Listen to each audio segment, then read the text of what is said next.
نحمدہ و نصلی علی رسولہ الکریم۔ قال الامام حجۃ الاسلام الشاہ ولی اللہ دہلوی ومن الاحوال المتعلقۃ بالعقل۔ پیچھے مقامات کی بحث کے حوالے سے بنیادی مقدمات پہلے اس باب میں بیان کیے گئے تھے، اور پھر عقل سے متعلق جو مقامات ہیں ان کا پیچھے تذکرہ کیا گیا تھا۔ 8 مقامات محدثیت اور صدیقیت تک بیان کیے گئے تھے۔ پیچھے شاہ صاحب نے وضاحت کی تھی کہ ایک مقام ہوتا ہے جو گویا کہ مستقل ایک ملکہ راسخہ ہے انسانی نفس میں، ایسی عادت، ایسا بنیادی خلق ہے جو کسی بھی حالت میں نہیں بدلتا، اور ایک حالت ہوتی ہے، کیفیت ہوتی ہے، وہ حالت وقتی ہوتی ہے، ایک لمحے کے لیے آئی اور پھر ختم ہو گئی، یا ایسی چیزیں ہوتی ہیں جس میں انسان کا اپنا کوئی اختیار نہیں ہوتا۔ حالت وہ کیفیت ہے جس میں انسان کا کوئی دخل نہیں ہوتا، اور مقام وہ بات ہے جو مسلسل محنت اور مشقت اور کسب سے انسان حاصل کرتا ہے۔ اللہ کی توفیق تو دونوں میں شامل حال ہوتی ہے، لیکن اس میں کسب ہو سکتا ہے۔ حالت ایک ایسی کیفیت ہے کہ جو اللہ کی طرف سے عنایت ہوتی ہے۔ تو 3 بنیادی مراکز ہیں انسانی روح کے، عقل، قلب اور نفس۔ تو عقل کے مقامات پیچھے بیان کر دیے۔ اب عقل سے تعلق رکھنے والے جو احوال ہیں وہ یہاں بیان کرتے ہیں۔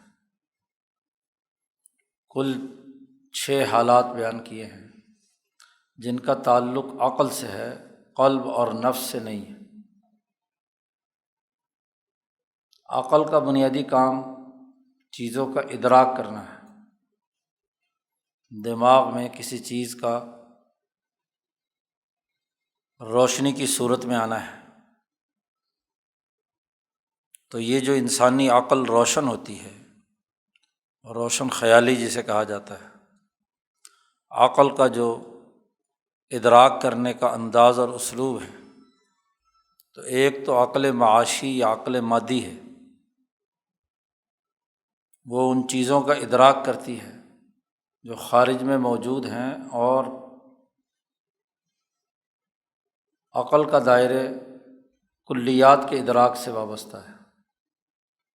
جزیات انسان کی قوت وہمہ یا توہم کرتی ہے، عقل خیالات کا ادراک کرتی ہے، اور خیال ہمیشہ منطق کی اصطلاح ہے انتزاعی ہوتا ہے۔ جیسے کلی ایک انتزاعی مفہوم ہے، ایسے ہی خیال بھی ایک انتزاعی مفہوم ہے۔ تو کلیات کا ادراک کرتی ہے، اور کلیات خارج میں موجود نہیں ہوتی، ان کا ادراک انسان اپنی عقل سے ہی کرتا ہے۔ آپ نے ڈیٹا جمع کیا اور اس ڈیٹے سے کچھ نتائج سامنے آئے، وہ نتائج آپ کے خیال اور آپ کی عقل نے ان کا ادراک کیا ہے۔ وہ الگ سے اس ڈیٹا سے ماوراء اپنی کوئی شناخت نہیں رکھتا، اس کی موجودگی سے آپ کے دماغ نے اسے انتزاع کیا ہے، نکالا ہے، تخریج کی ہے۔ تو عقل کا تعلق چونکہ کلیات سے ہے، تو اب عقل کے حالات پر اگر بحث کریں گے تو وہ تمام حالات پیش نظر ہوں گے جو عقل کو درپیش ہوتے ہیں۔ خاص طور پر یہاں بحث چل رہی ہے علم الاحسان سے متعلق۔ ہر چیز کی عقل کی حالت الگ طرح سے ہوتی ہے۔ بھوک کا ادراک عقل کرتی ہے، کسی انسانی حاجت اور ضرورت کا ادراک کرتی ہے، تو وہ اس کی وہ سطح ہے۔ اب یہاں علم الاحسان میں تو انت عبد اللہ کانک تراہ، اللہ تبارک و تعالیٰ کی عبادت کرنا اس طرح کہ انسان اللہ کو دیکھ رہا ہو۔ یا یہ کہ اللہ تعالیٰ اسے دیکھ رہا ہے؟ تو مشاہدہ حق تبارک و تعالی کے حوالے سے جو حالات انسان پر طاری ہوتے ہیں وہ یہاں شاہ صاحب بیان کر رہے ہیں۔ عقل کے اعتبار سے وہ صرف 6 ہیں، مقامات 8 ہیں اور عقل کے حالات 6 ہیں۔ ان میں سے سب سے پہلا حال یہاں جس سے آغاز کیا شاہ صاحب نے، وَمِنَ الْأَحْوَالِ الْمُتَعَلَّقَةِ بِالْعَقْلِ، سب سے پہلے نمبر 1 التجلی۔ عقل کے ادراکات اور حالات میں سے ایک اہم ترین چیز انسانی عقل میں تجلی کا نزول ہے یا تجلی کا ظہور ہے۔ تجلی کسے کہتے ہیں؟ یہاں تو شاہ صاحب نے اس کی تعریف نہیں کی، اور یہ جو حاشیے میں تعریف ہے یہ انتہائی ناقص ہے، پتہ نہیں کہاں سے اٹھا کر دستور العلماء سے یہاں لے آئے ہیں۔ اب تعریف نیچے کی ہے، ما ینکشف للقلوب من انوار الغیوب، بات عقل کی ہو رہی ہے اور وہ تعریف کر رہے ہیں کہ ما ینکشف للقلوب، بھائی قلب کی جو حالات ہیں وہ تو زیر بحث ہی نہیں ہیں، وہ تو آگے آ رہے ہیں۔ یہاں جو زیر بحث ہیں وہ عقل کے حالات ہیں، تو عقل سے متعلق کی تعریف کرنی چاہیے تھی نا۔ تجلی کی حقیقت امام شاہ ولی اللہ دہلوی رحمۃ اللہ علیہ نے خود سطعات اور تفہیمات الہیہ میں مختلف انداز سے بیان کی ہے۔ سب سے جامع ترین عبارت سطعات کی ہے، جس میں شاہ صاحب فارسی زبان میں، چونکہ وہ تو تعریف بھی فارسی میں ہے، شاہ صاحب کہتے ہیں کہ تجلی ایک ایسی مخلوق سے عبارت ہے، تجلی خود مخلوق ہے، خالق نہیں ہے۔ خالق تو صرف اور صرف اللہ کی ذات ہے، تو ایک ایسی مخلوق ہے جو خالق کی حکایت کرتی ہے۔ عبارت تجلی است از مخلوق کے محاکات خالق کند، تجلی ایک ایسی مخلوق ہے کہ جو خالق کی حکایت کرتی ہے دنیا میں، اس اعتبار سے کہ خالق کے کچھ اوصاف اس سے ظاہر ہوتے ہیں، خالق سے اس کی ایک نسبت ہوتی ہے، خالق کے اوصاف کا ظہور اس مخلوق کے ذریعے سے ہوتا ہے۔ بحسب بعض اوصاف و نسبت کردہ شود، بعض اوصاف کی نسبت اس خالق کے ساتھ کرنے کے حوالے سے تجلی ایک کردار ادا کرتی ہے۔ اس کے نتیجے میں یا اس کے سبب سے انسان کو خدائے تعالیٰ کے کچھ امور کی طرف توجہ حاصل ہو جاتی ہے، تو خود ایک تجلی ایک مخلوق ہے۔ امام شاہ ولی اللہ کی دہلوی کے فلسفی میں تجلی ایک اہم ترین وہ بنیادی مخلوق ہے جو خالق و مخلوق کے رشتے کو واضح کرتی ہے۔ تجلیات کی بہت ساری قسمیں ہیں، یہاں تو اس پر بحث نہیں کی جا سکتی کیونکہ اس کا دائرہ کار اس علم سے اوپر والے علم پر ہے، اس لیے شاہ صاحب نے یہاں تجلیات کی بحث نہیں کی۔ جیسے کہ پیچھے بھی کئی مقامات پر شاہ صاحب نے کہا ہے کہ اس بحث کا تعلق ایسے علم سے ہے جو اس علم سے اوپر کا ہے، علم الہی۔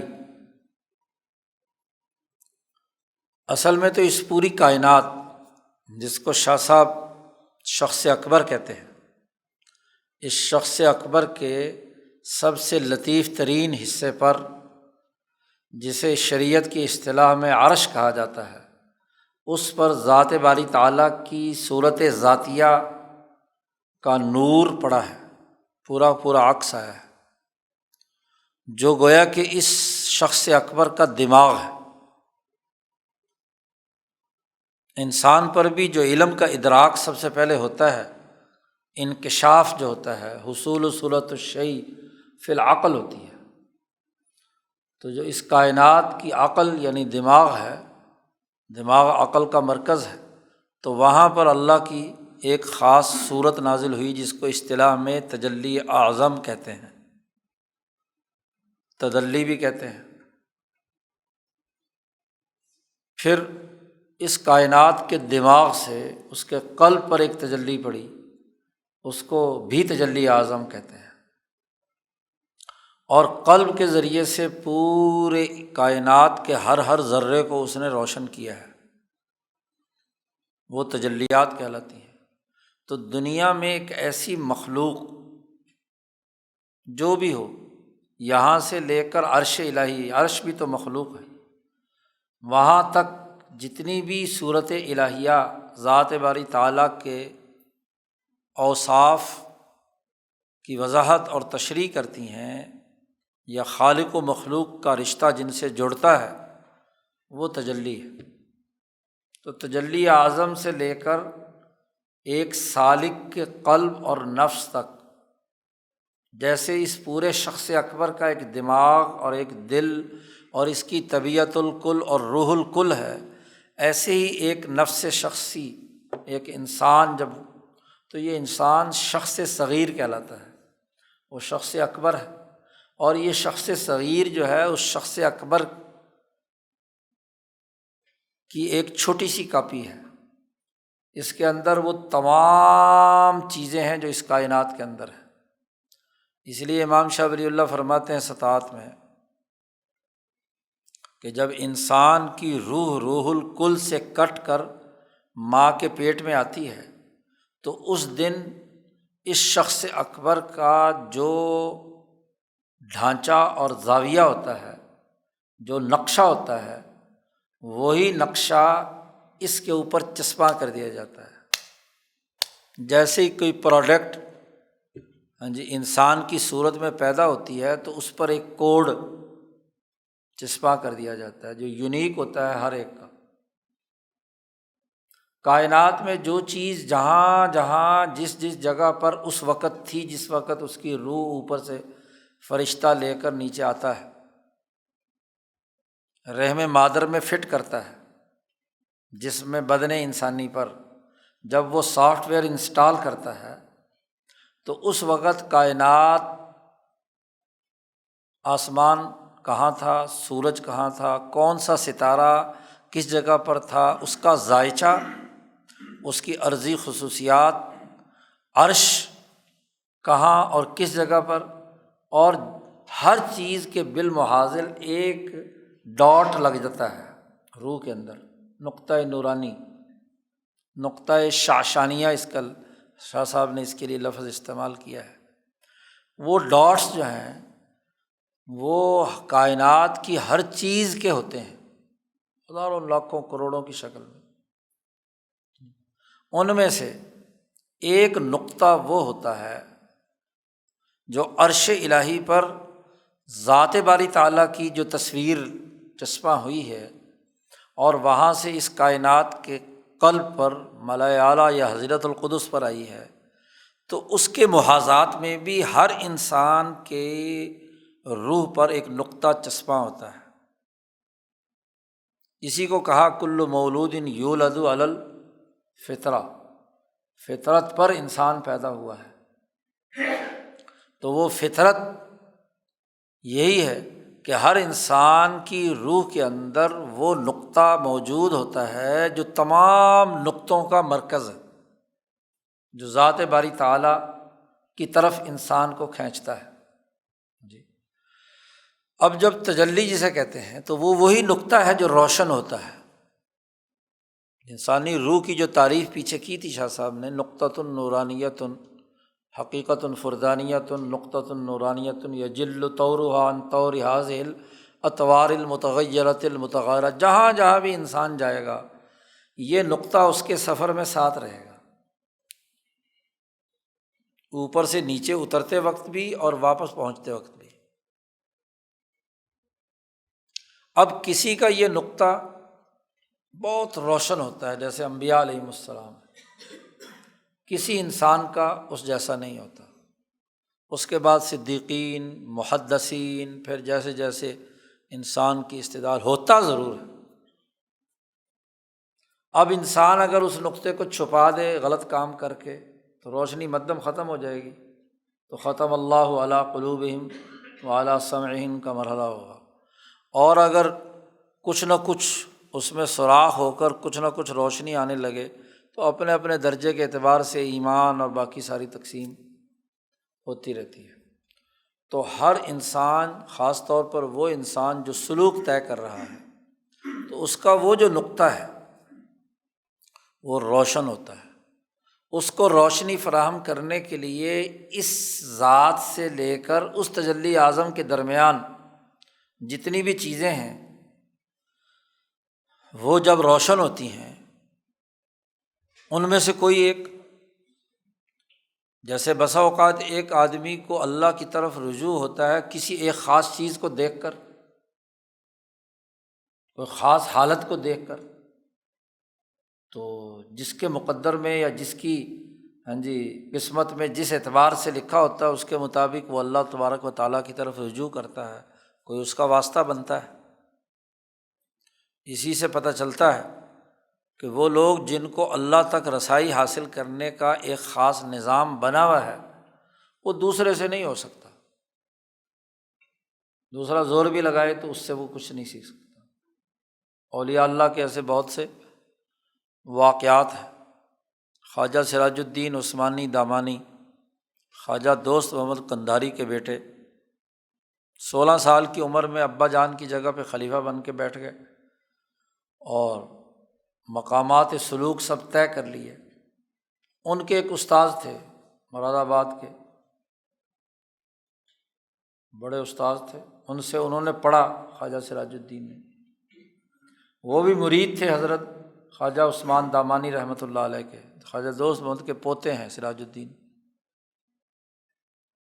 تو 16 سال کی عمر میں شاگرد جو ہے وہ خلیفہ بن گیا، تو استاد صاحب کے ابھی سبق پورے نہیں ہوئے تھے، تو استاد صاحب سے لوگوں نے کہا کہ جی یہ صاحبزادہ صاحب خلیفہ بن گئے ہیں تو اب آپ ان کی بیعت کر لیں، ان سے آپ سلوک طے کر لیں۔ انہوں نے کہا کمال ہے، کل تک یہ بچہ میرے سامنے پڑھتا رہا مجھ سے، اب میں اس کا مرید بن کر اس کی اطاعت کروں گا، یہ نہیں ہو سکتا۔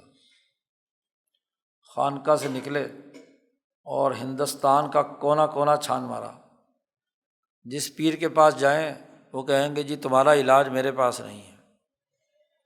انہوں نے کہا اچھا ہندوستان نہیں تو حرمین میں تو ہوگا۔ حرمین گئے، مکہ، مدینہ، شام، مصر، کوئی جگہ دنیا کی نہیں چھوڑی۔ شام میں بھٹکتے پھر رہے تھے مولانا صاحب، تو وہاں ایک مجذوب ملا، اس نے کہا مولوی صاحب آپ جہاں بھی بھٹکتے پھر رہے ہیں نا، آپ کا رسائی اگر حاصل کرنا چاہتے ہیں سلوک، تو آپ کا ایک ہی مرشد ہے بس، اور وہ موسیٰ زئی شریف میں خواجہ سراج الدین ہے۔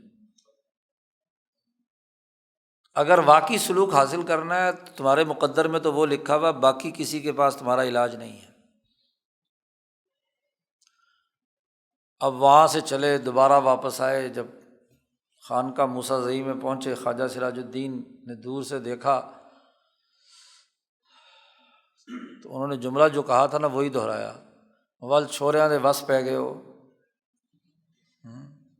چھوکروں کے پھر آنا تو یہیں پڑا نا، کیونکہ تکبر تھا نا دماغ میں، تو اس تکبر کا علاج ضروری تھا، تو پھر باقی اسباق بھی انہی سے پڑھنے پڑے اور پھر سلوک طے کیا۔ خواجہ سراج الدین سے ان کا سلسلہ چلا، یہ خواجہ خان محمد صاحب کے دادا پیر ہیں خواجہ سراج الدین، احمد خان صاحب کے پیر، انہی کے نام سے خانقاہ سراجیہ انہوں نے بنائی تھی مولانا احمد خان صاحب نے۔ تو بات تو یہ ہے کہ تجلی وہ مخلوق ہے کہ جو خالق کی حکایت کرتی ہے، ذات باری تعالیٰ کی حکایت کرتی ہے۔ اور ابقات میں حضرت شاہ اسماعیل شہید نے اس پر بڑی اچھی، ساری ابقات تجلیات کے اس بات کے لیے ایک پورا اشارہ اسی سلسلے میں ہے۔ وہاں حضرت شاہ اسماعیل شہید فرماتے ہیں کہ تجلی کی مثال ایسے ہی سمجھو جیسے کسی آئینے میں کوئی صورت منقش ہو گئی۔ آدمی جب آئینے کے سامنے جاتا ہے تو اس کی صورت آئینے پر چھپ جاتی ہے جی۔ تو گویا کہ اس کائنات کے جتنے بھی آئینے ہیں ان پر صورت الہیہ منقش ہوئی بھی ہے جی۔ اس سے ایک خاص مخصوص اس کی حیت اور ایک اس کا خاص رنگ ہے۔ ہر چیز رنگ اور شکل کے بغیر نہیں ہوتی، سفید ہوگا یا کالا ہوگا یا درمیان میں جتنے بھی رنگ ہیں، اور اس کی ایک خاص حیت ہوگی، حدود اربع ہوگا، اس کے بغیر نہیں ہوتی۔ تو ہر تصویر ایک محدود دائرے کے اندر آتی ہے جی، اس کا مخصوص رنگ ہوتا ہے۔ وہ متجلی جس کی تجلی ہے وہ، اس سے اس نے اپنا رنگ لیا ہے۔ تصویر والے نے جو کپڑے پہنے ہوئے ہیں، کیمرہ بھی وہی تصویر لے گا، اس کے علاوہ تو نہیں لے سکتا۔ جس رنگ کا اس نے لباس پہنا، جو اس کی وضع کہتا ہے، اس کا حجم ہے، اس کا حدود اربع ہے، اس کی ڈائمنشن ہے، وہی لے گا نا، اس سے زیادہ آگے پیچھے تو نہیں لے سکتا۔ تو متجلی کی صلاحیت بھی ہے اور آئینے کی صلاحیت بھی ہے۔ آئینے میں قابلیت ہے، آدمی دیوار کے سامنے کھڑا ہو تو وہ آپ کی تصویر بنائے گی، کیونکہ دیوار میں قابلیت نہیں ہے۔ تو متجلی جو ہے یا تصویر بنانے والا جس کی بنائی جا رہی ہے، اس کا وجود بھی ضروری ہے، اور جس پر تصویر بنانی ہے اس کے اندر بھی اس کو صلاحیت ہو تصویر لینے کی جی۔ تو دونوں سے مل کر جو ایک مخصوص مخلوق وجود میں آتی ہے اس کو تجلی کہتے ہیں۔ تو ذات باری تعالیٰ کی صفات اور اسماء اور افعال وہ جس مخلوق کے ساتھ جڑ جائیں اور مخلوق سے خدا یاد آئے جی، اس مخلوق کو دیکھ کر خدا یاد آئے، اسے تجلی کہتے ہیں۔ اللہ کی ذات کے تناظر میں اگر دیکھا جائے تو وہ تجلی کہلاتی ہے، اور انسانوں کی نسبت سے دیکھا جائے تو امام سندھی فرماتے ہیں کہ اسے شاعر کہتے ہیں۔ جیسے قرآن ایک شاعر میں سے ہے، نماز شاعر، نماز پڑھتے ہوئے کسی کو آدمی دیکھے تو فوراً اللہ یاد آتا ہے جی۔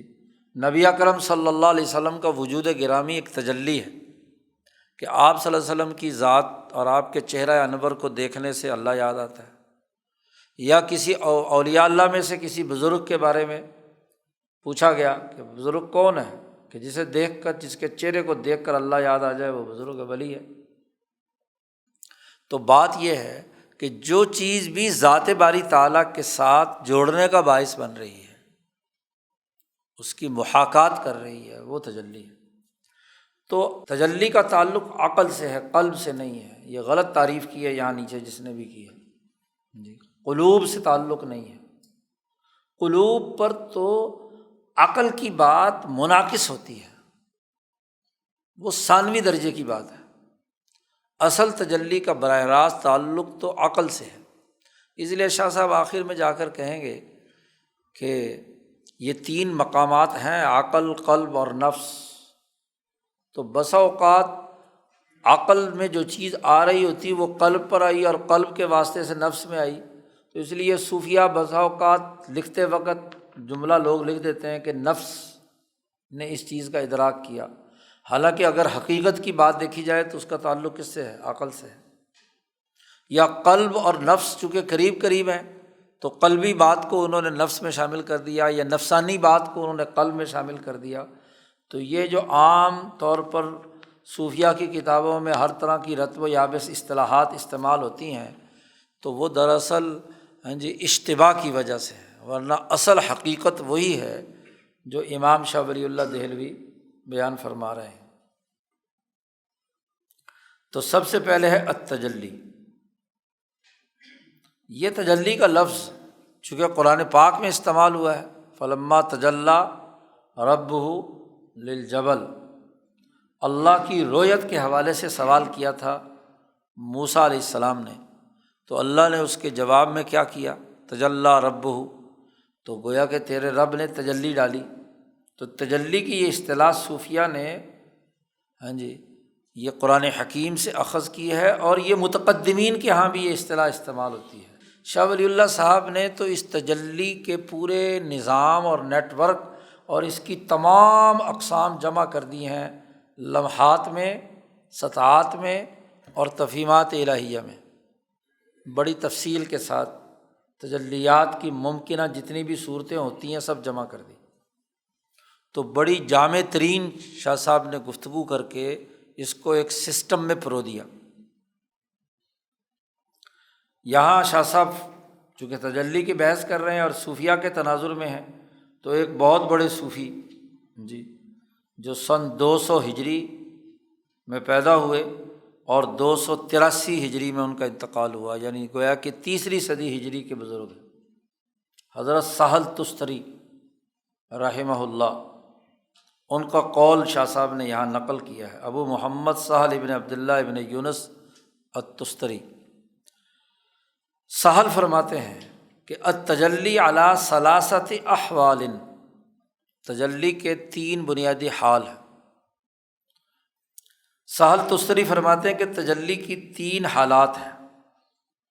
تجلی ذات وہی المکاشفہ، تجلی ذاتی جسے کہا جاتا ہے صوفیہ کے اصطلاح میں، کہ ذات باری تعالیٰ کا انکشاف ہوا ہے تو وہ تجلی ذاتی کہلاتی ہے۔ وہی المکاشفہ، اسے مکاشفہ کہتے ہیں، مکاشفہ کی حقیقت آگے آ رہی ہے، شاہ صاحب وضاحت کریں گے اس کی۔ اور ایک تجلی صفات الذات، جس کو سابقہ صوفیہ کے ہاں تجلی صفاتی کہا جاتا ہے۔ شاہ صاحب نے اس کا دائرہ مزید وسیع کر کے اس کی مزید تحقیق کی ہے۔ وَهُوَ مواضع النور، وہ نور کے مقامات کو کہتے ہیں تجلی صفات ذات جو ہے۔ اور تیسری تجلی سہل فرماتے ہیں وہ حکم الذات ہے، ذات باری تعالیٰ کا حکم اور فیصلہ ہے۔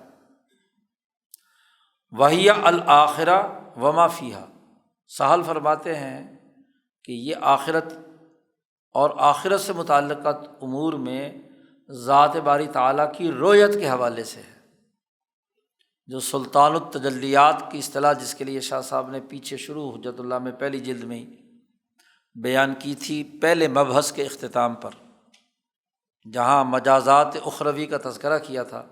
تو جنت کا آخری جو مرحلہ ہوگا تمام جنتیوں کے لیے کہ اللہ تعالیٰ اپنی زیارت کروائیں گے، جس کو سلطان التجلیات کہا جاتا ہے، یا اس سے پہلے حشر کے میدان میں اللہ تعالیٰ اپنی تجلی دکھائیں گے اور وہ صرف مومنین کو اس کا مشاہدہ ہوگا۔ صحیح، یہ 3 باتیں، 3 حالتیں سہل تستری فرماتے ہیں، لیکن شاہ صاحب نے اس کی مزید تفصیل بیان کر کے 4 قسمیں بنا دیں کہ حقیقت میں دیکھا جائے تو 4 اقسام ہیں۔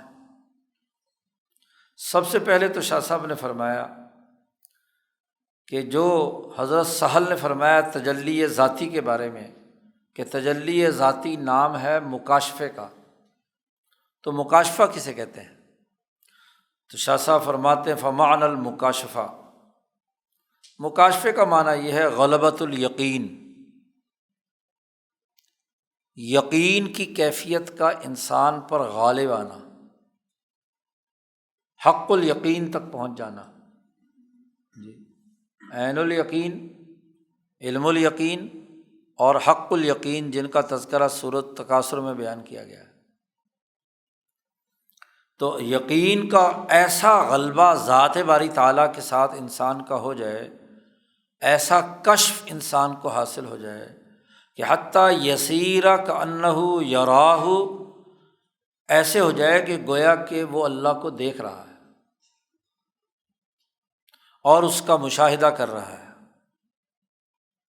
اور وَيَبْقَى ذَاهِلًا عَمَّا عَدَاهُ، ذات باری تعالیٰ کے علاوہ ہر چیز اسے بھول چکی ہو، اس کیفیت میں جب وہ مشاہدہ حق یا مکاشفہ حق کی حالت میں ہے، ذات باری تعالیٰ کا کشف اس کے عقل میں اس قدر ہو گیا کہ باقی تمام چیزیں اس سے ذہول کر چکی ہیں۔ اسی کو نبی اکرم صلی اللہ علیہ وسلم نے فرمایا کہ الاحسان ان تعبد اللہ کأنک تراہ، کہ تم اللہ کی عبادت کرو اس طرح گویا کہ تم اللہ کو دیکھ رہے ہو۔ یہ غلبہ یقین کی انتہائی حالت ہے، مکاشفے کی انتہا درجے کی حالت ہے کہ ذات باری تعالیٰ کا ایسا مکاشفہ یا ایسا کشف ہو جائے کہ باقی تمام چیزوں سے بھول جائے۔ اس کی آگے مثال آ رہی ہے صحابہ کے حوالے سے۔ نبی اکرم صلی اللہ علیہ وسلم کا معاملہ تو بہت اونچا ہے، غیر نبی میں صحابہ ہیں سب سے اوپر، تو صحابہ کی کیفیت کیا ہے وہ آگے ان چاروں کی مثالیں آگے شاہ صاحب دیں گے۔ یہ پہلی قسم ہے تجلی ذاتی۔ تجلی ذاتی کا جب مکاشفہ ہوتا ہے تو ایسا غلبہ یقین انسان پر ہو جاتا ہے کہ باقی تمام چیزیں اسے بھول جاتی ہیں۔ جس وقت ایسے مکاشفے کی حالت ہوتی ہے کسی ولی کی، کسی بزرگ کی، تو اس وقت دنیا و ما فیہا ہر چیز اس کی نظر سے، حتیٰ کہ اپنا وجود بھی بھول جائے کہ میں بھی کچھ ہوں، گویا کہ کائنات غیر موجود ہے اور ذات باری تعالیٰ کا مشاہدہ اور کشف اس کی عقل پر غالب آ گیا، ہر چیز پر احاطہ کر لیا اس نے۔ یہ ہے ان تعبد اللہ کأنک تراہ۔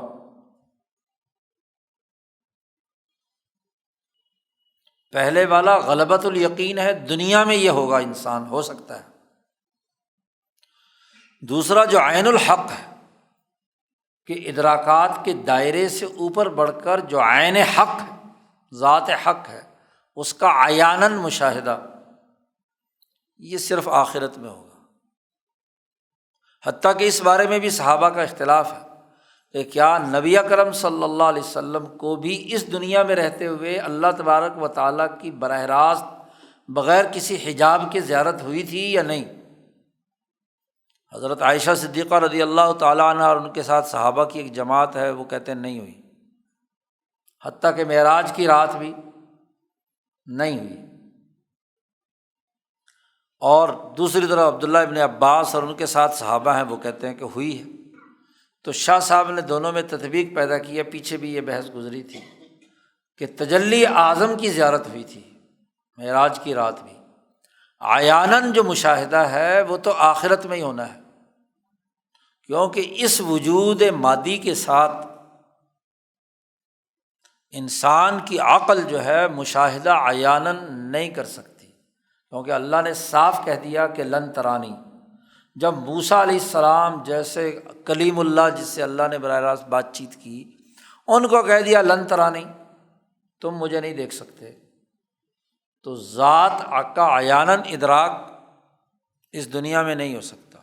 اور اللہ نے صرف ایک ذرا سی تجلی پہاڑ پر ڈالی تھی اور وہ ریزہ ریزہ ہو کر کیا ہے، تو ہائی وولٹیج، یہ ذرا سی کیا ہے ایک ڈیوائس انسان کی، تو یہ اس کا مقابلہ، ذرا ایک دفعہ کرنٹ لگاؤ تو ڈیوائس ہی جل کر راکھ ہو جائے گی۔ اسی لیے جو آج کل ہم ڈیوائس استعمال کرتے ہیں پنکھوں کی، لائٹ کی، اس کی بجلی ذرا کیا کرنی پڑتی ہے، کم کرنی پڑتی ہے۔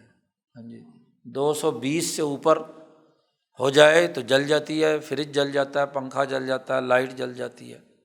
تو ایک ہے مشاہدۃ العیان، اور یہ صرف آخرت میں ہوگا۔ دو قسمیں تو وہی ہیں جو سہل تستری نے بیان فرمائی ہیں۔ پہلی وہ جو تجلی ذات سے متعلق ہے، وہ غلبہ یقین ہے اور مکاشفہ ہے، اور دوسری وہ جو تجلی حکم ذات ہے، تیسری قسم جو وہاں تھی، اس کو شاہ صاحب نے یہاں بیان کر دیا۔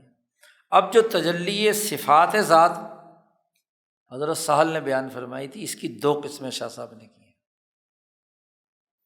شاہ صاحب فرماتے ہیں کہ سہل کا جو قول ہے تجلی صفات ذات، اس میں دو احتمال ہیں، دو قسمیں ہیں اس کی۔ نمبر ایک احدہما، ایک ان میں سے یہ ہے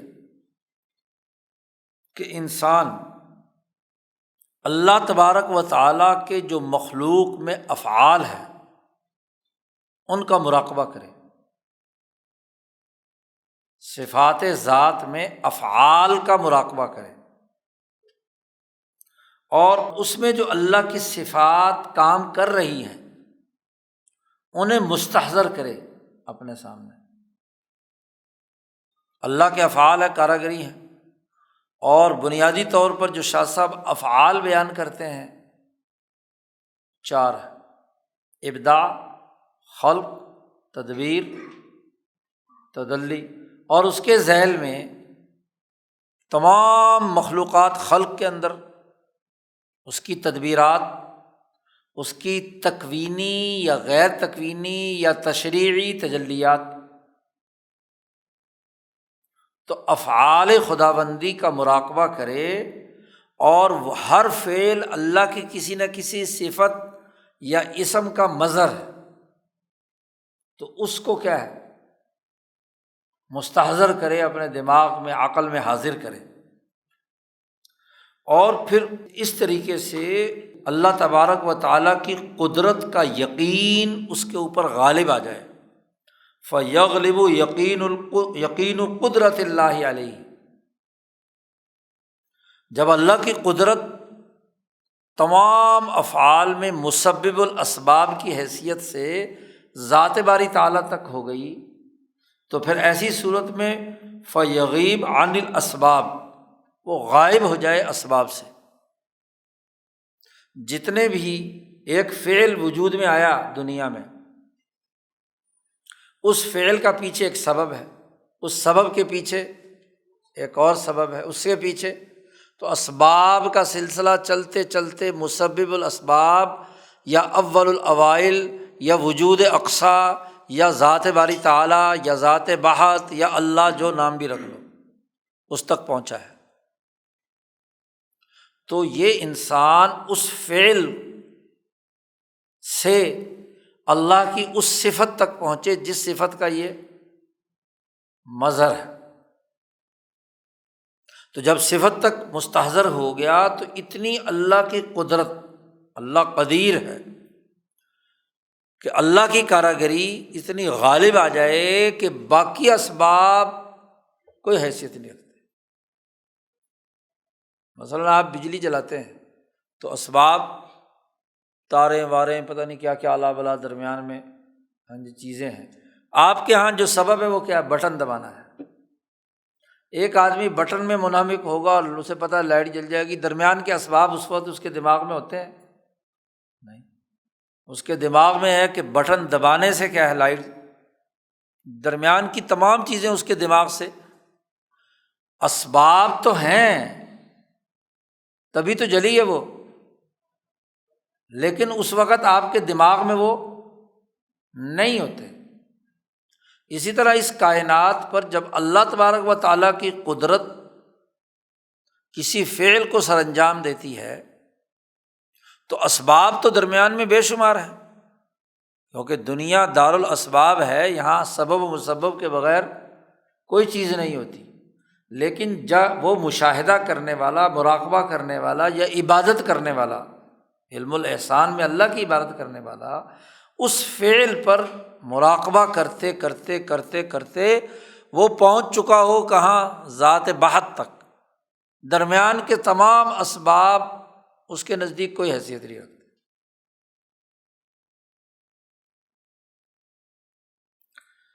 ایسی صورت میں وَيَسْقُطُ عَنْهُ الْخَوْفُ وَالتَّسَبُّبُ، دوسری بات، اس سے ہر طرح کی چیز کا، ہر چیز کا خوف اور سبب و مسبب کا جو سلسلہ ہے وہ اس کی نظر سے ساقط ہو گیا۔ اس کو اور کسی کا کوئی خوف درمیان میں اسباب میں سے کسی کا نہیں۔ وہ مشاہدہ حق میں فعل خداوندی کے جو قدرت کا وصف ہے اس تک اس نے رسائی، اس صفت تک حاصل کر لی، اور غالب آ گیا اس پر اللہ تبارک و تعالیٰ کا علم جو اس فعل سے متعلق ہے۔ کیونکہ جب اللہ تعالیٰ ہر چیز کا علیم ہے اور قدیر ہے تو اس کے علم، اس کی قدرت وہ غالب آ چکی ہے، تو باقی درمیان کے تمام علوم، تمام واسطے، تمام اسباب گویا کہ نظروں سے ختم ہو گئے۔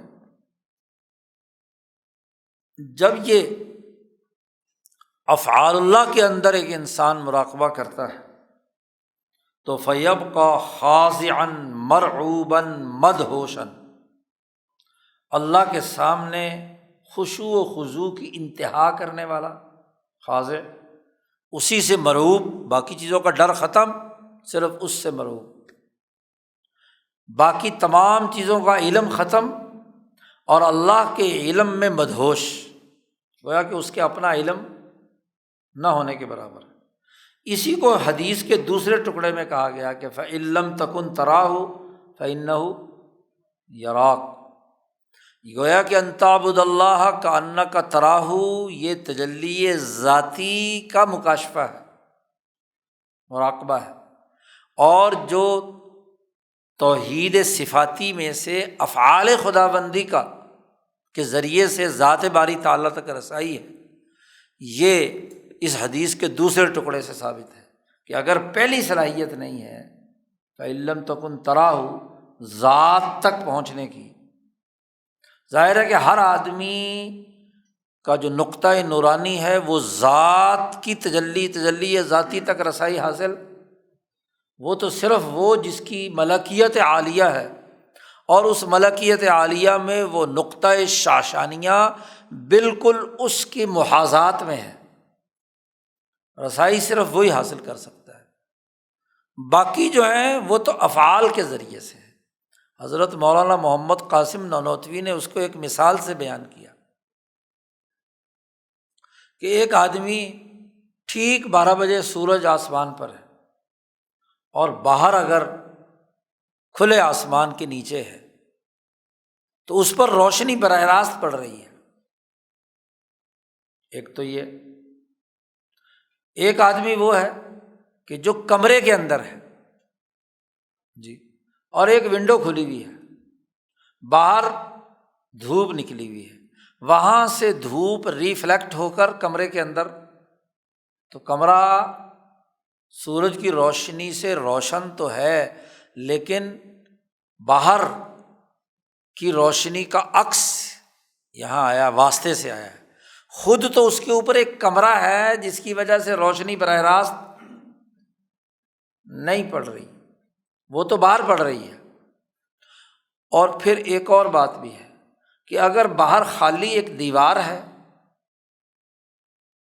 تو روشنی کا جو عکس ہوگا وہ ایک درجے کا ہوگا، اور اگر باہر ایک شیشہ رکھا ہوا، مثلا صاف شفاف شیشہ جس پر سورج کی روشنی براہ راست پڑ رہی ہے اور اس کا عکس کمرے میں آ رہا ہے، تو وہ کا عکس کیسا ہوگا؟ بڑا فل فلیج ہوگا، گویا کہ مکمل کمرہ بہت زیادہ روشن ہوگا۔ تو انسانوں کی استعداد کے مطابق مختلف جس درجے کے بھی ہیں، تو اب جو کمرے میں بیٹھا ہوا ہے وہ باہر دیوار پر یا باہر فضا میں جو روشنی سورج کی پڑ رہی ہے یا آفتاب حقیقت کی پڑ رہی ہے، اس نے اس فعل کو دیکھا تو وہ اب دیوار کو کچھ نہیں کہے گا، دیوار اس کے نظروں سے اوجھل ہو گئی۔ وہ جب اگر مشاہدہ اور مستغرق ہو کہ یہ جو روشنی کمرے میں آ رہی ہے کہاں سے آ رہی ہے، یہ جو فعل نظر آ رہا ہے دیوار پر روشنی کمرے کے، تو وہ دیکھے گا کہ اس کے پیچھے کیا ہے، ایک دیوار ہے یا آئینہ ہے۔ پھر اس آئینے پر کہاں سے آ رہی ہے، وہ دیکھے گا کہ سورج سے آ رہی ہے۔ بالفرض سورج میں کہاں سے آ رہی ہے، تو ذات باری تعالیٰ کے جتنے بھی واسطے ہیں درمیان میں۔ تو جب وہ مراقبہ کرتے کرتے کرتے کرتے کرتے وہاں تک پہنچا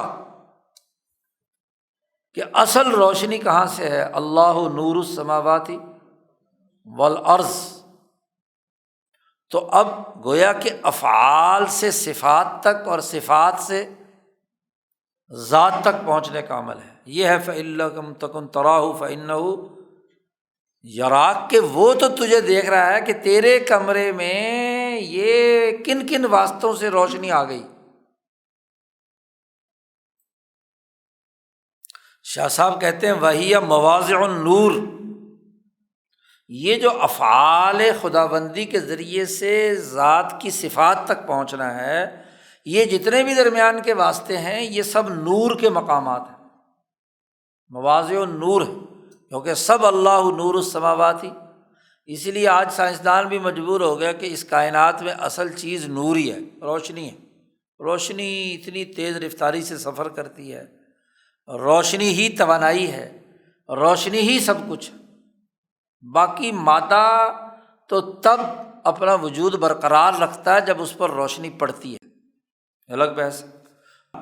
مواضع نور کا مطلب یہ ہے، معنی یہ ہے کہ انسانی نفس متنور ہوتا ہے بانوار متعددۃ، مختلف انوارات سے،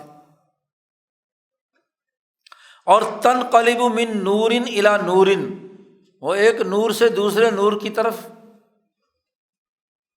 بدلتا جاتا ہے، ومن مراقبۃ الی مراقبۃ، ایک مراقبے سے دوسرے مراقبے کی طرف۔ مولانا سندھی نے اس کی بڑی اچھی خوب تشریح کی ہے، شکر ہے کہ حاشیے والے نے یہاں نقل کر دی۔ مولانا سندھی فرماتے ہیں کہ اذا تصورت النفس فعلا، کوئی انسانی نفس اللہ کے کسی فعل کا جب تصور کرتا ہے دماغ میں، اور واستحضرت صفت اللہ تعالی، اور اس واستحضرت صفت اللہ تعالی المتعلقہ بذلک الفعل، اس نفس نے اللہ کی اس صفت کو جو اس فعل کے ساتھ جڑی ہوئی ہے اس کو اپنے دماغ میں حاضر کیا، اور اس طرح اسے اللہ کی قدرت کا یقین ہو گیا، واستیقنت بقدرت اللہ تعالی، تو حاصل لہا منہ نور، اسے اس فعل کے ذریعے سے ذات تک پہنچتے ہوئے ایک نور حاصل ہوا، اللہ نور السماوات والارض۔ پھر اس فعل کے واسطے سے وہ وہاں تک پہنچا تھا، پھر اس کے بعد مثلاً اس کی نظر ایک دوسرے فعل پر گزری، اور پھر اس فعل کو جب دیکھا تو اس کے پیچھے جو اسباب کا انوارات کا حیاکل النور، نور کے جتنے اسٹرکچر تھے پچھلے، وہاں سے ہوتے ہوتے اس نے تصور کیا تو اسے ایک دوسرا نور حاصل ہو گیا۔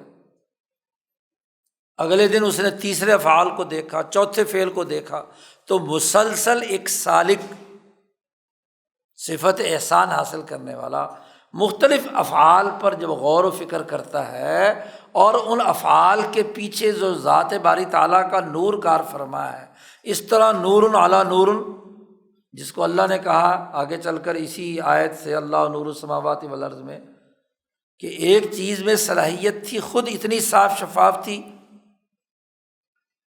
کہ اس کو ویسے ہی آگ لگ سکتی ہے، لیکن جب آگ بھی لگ گئی تو نور علی نور ہو گیا۔ تو شاہ صاحب کہتے ہیں اس طرح گویا کہ اس سالک کے قلب پر متعدد انوار جمع ہو گئے، تو تجلی افعالی، یا جس کو شاہ صاحب کی اور صوفیہ کی اصطلاح میں توحید افعالی کہتے ہیں،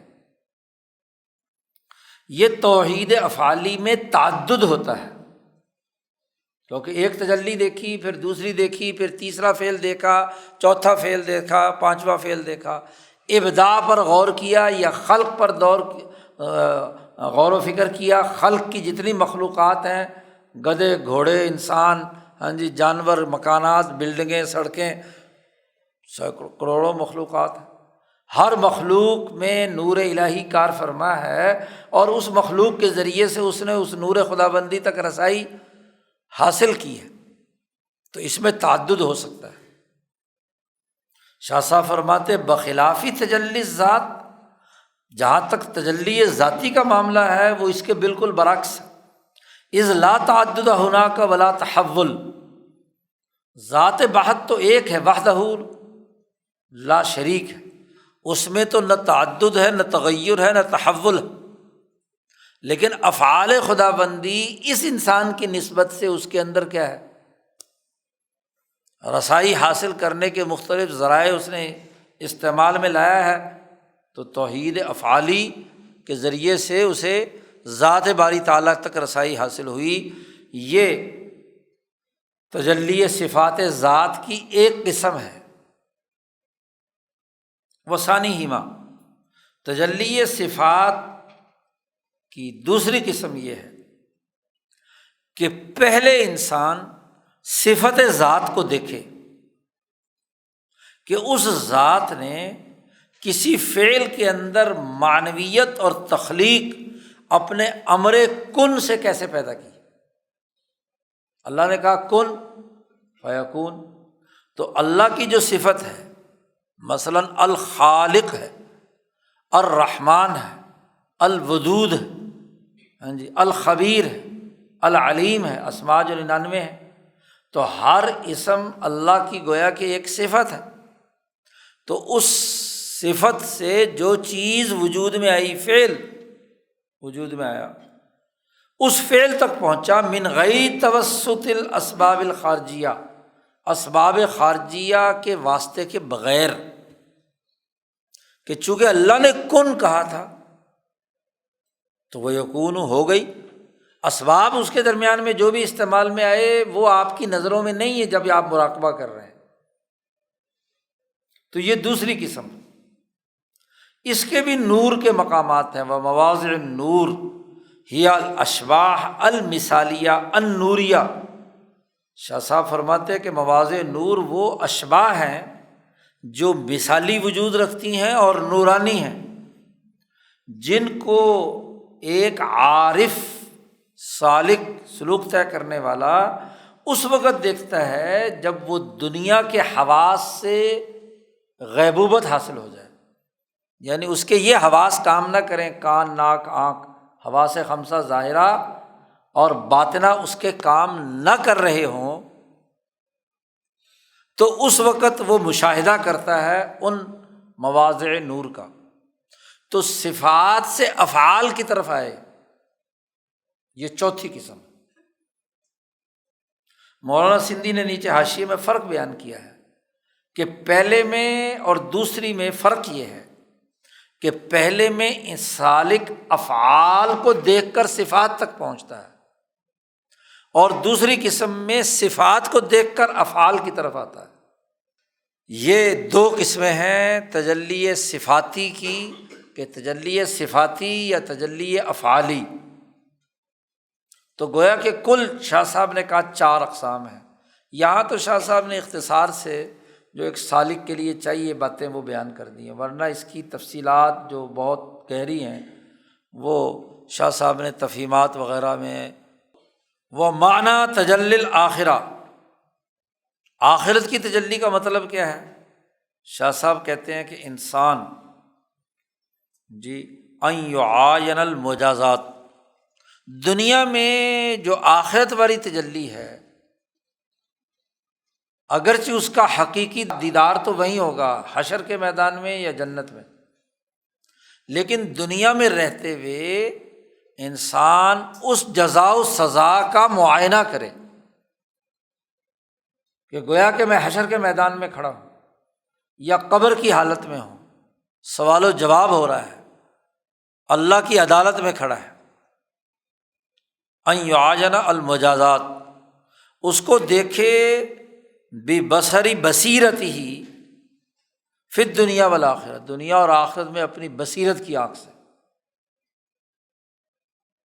کہ وہ تجلی گویا کہ ظاہر ہے، حساب کتاب شروع ہو چکا ہے، تو آخرت کا فکر اسی کو کہتے ہیں۔ تو یہ 4 قسمیں ہو گئی تجلیات کی۔ شاہ صاحب نے چاروں کی دلیل، کہ یہ صرف صوفیوں کی باتیں نہیں ہیں، صحابہ کی باتوں سے مثالیں دی ہیں شاہ صاحب نے۔ سب سے پہلی تھی تجلی ذاتی، تو شاہ صاحب اس کی مثال دے رہے ہیں، فمثال الاول، تجلی ذاتی کی مثال وہ ہے حضرت عبداللہ بن عمر رضی اللہ تعالی عنہما کا یہ قول کہ وہ طواف کر رہے تھے خانہ کعبہ کا، طواف کے دوران ایک آدمی نے سلام کیا انہیں، السلام علیکم۔ تو عام حالات میں تو ایک آدمی طواف کر رہا ہو تو جواب دے دیتا ہے وعلیکم السلام جی، تو حضرت عبداللہ ابن عمر نے کوئی جواب نہیں دیا۔ اب مسئلہ تو یہ ہے کہ سلام کرنے والا تو سنت ہے اور جواب دینا کیا ہے؟ واجب ہے۔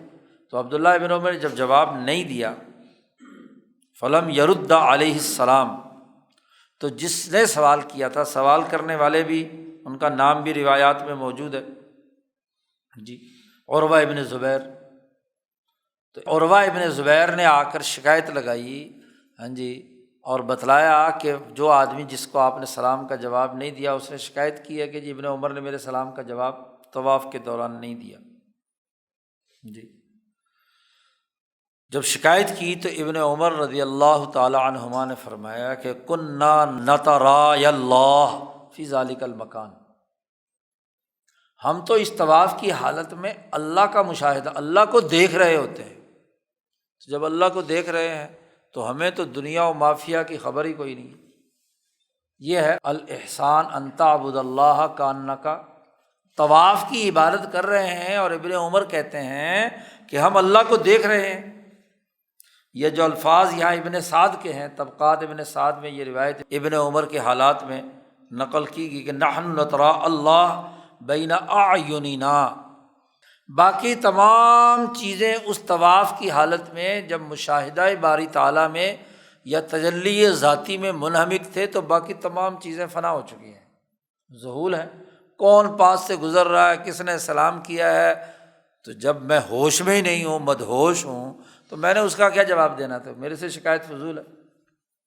اب یہ کسی صوفی کی حالت نہیں بیان کی جا رہی کہ جی کہو جی کوئی صوفی نے اپنی طرف سے تصوف گھڑ لیا، یہ تجلی ذاتی میں انہماک کس کا ہے؟ عبداللہ ابن عمر رضی اللہ تعالیٰ عنہ۔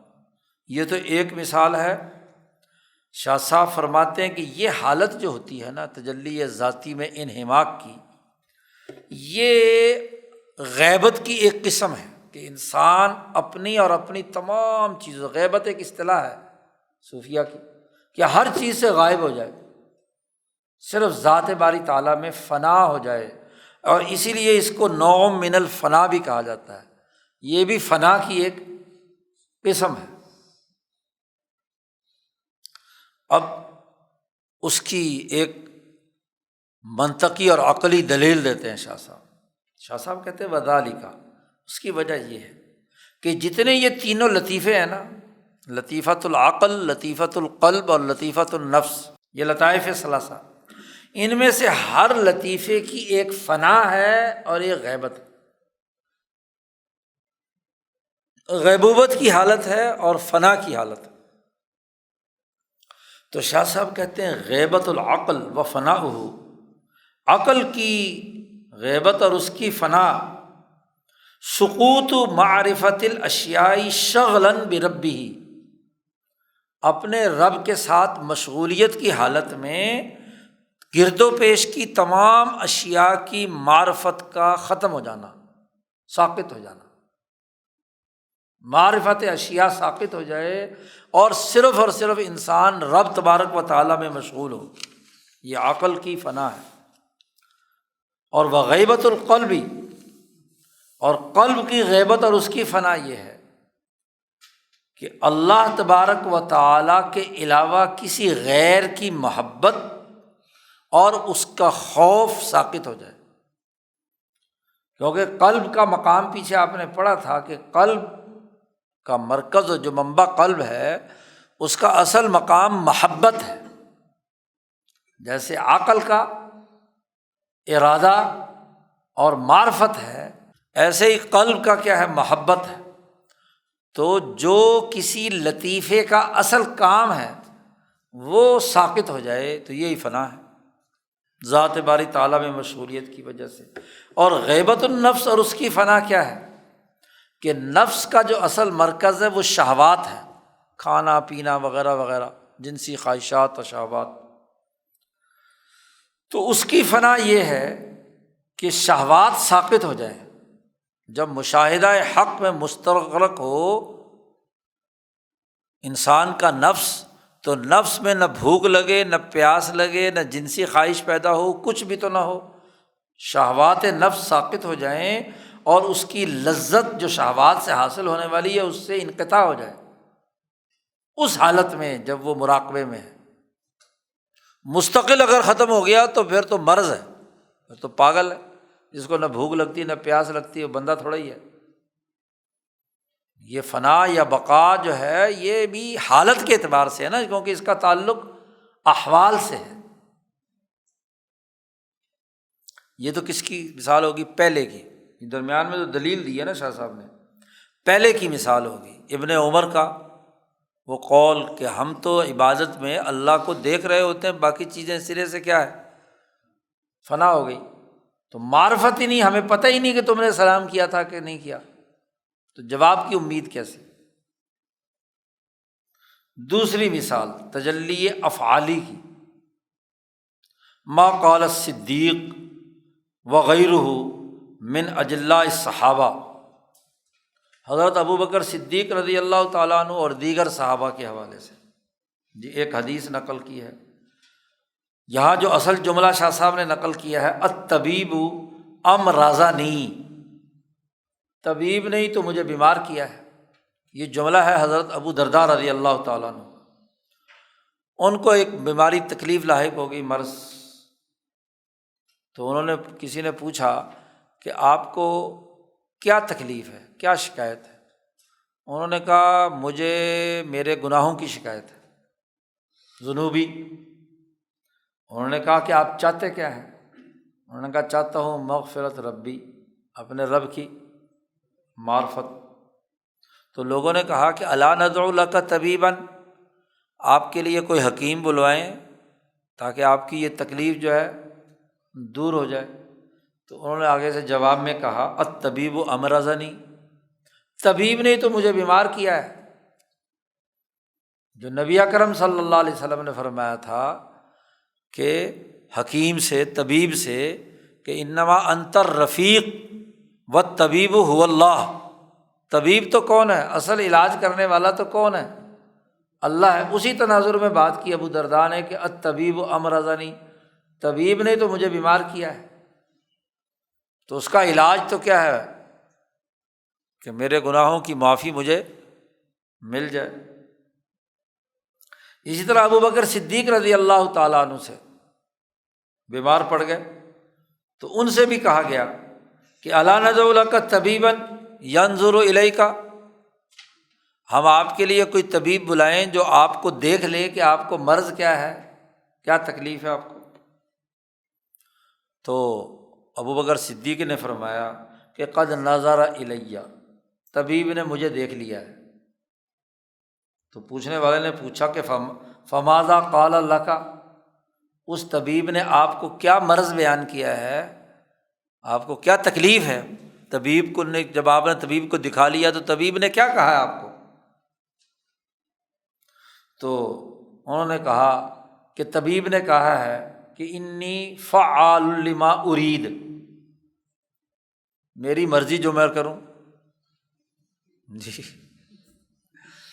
قرآن کی آیت ہی ہے نا کہ فعال لما یرید، تو طبیب نے کہا ہے کہ انی فعال لما ارید، جو میں چاہتا ہوں وہ میں کرتا ہوں، اس نے دیکھ کر یہ کہا ہے۔